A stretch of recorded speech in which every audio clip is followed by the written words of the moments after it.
So residents who've lived through this, who may be starting to assess the damage done there, what should they be doing to make sure they are in line for FEMA support? Should they be documenting damage, getting in touch with your office somehow? What's your message to them? Well, my first message is make sure that you're doing it in a way that is safe. There is still a lot of hazards out there, right? We have down power lines, we have water in the streets still, we have a lot of debris that was moved in that area. So the area is still very dangerous. And as individuals go back into their homes, they need to make sure that they're protecting themselves and they're staying out of harm's way. Then the next thing to do is contact your insurance company, right? The first step, make sure you make that phone call to see what is covered and what's not covered.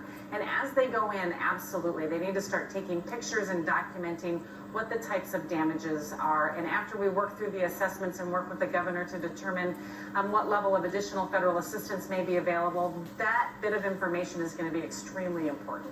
Administrator, you've said that the FEMA Disaster Relief Fund is around $3.4 billion right now, that you're prioritizing funding for Idalia and for those horrific Maui fires people are still recovering from. I want to put to you some concerns that Florida Senator Marco Rubio had. He said that reimbursements to local governments for previous storms are still in the pipeline, and prioritizing new storms creates problems for those local governments. What do you say in response to that?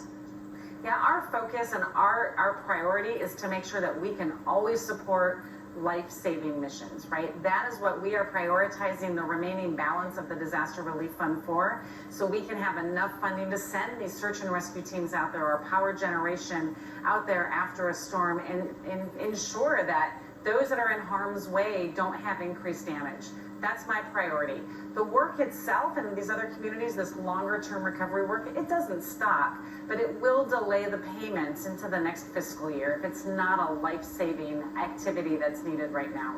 What about in terms of staff? The New York Times reported this morning that just 19% of FEMA staff is available at the moment, compared to 31% this day last year. Do you have the team that you need to meet the response right now?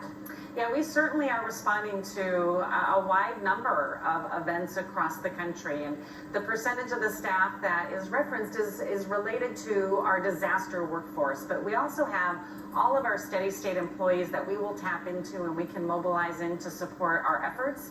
And we also have what we call the DHS surge capacity, where the Secretary has given us the ability to use volunteers from all of the different departments or agencies across the department, have them come in and support us. And I think that last roster is somewhere over 6,000 people from across the department are signed up to support our efforts if we need them. And so we have these layers in place as we continue to respond to multiple events.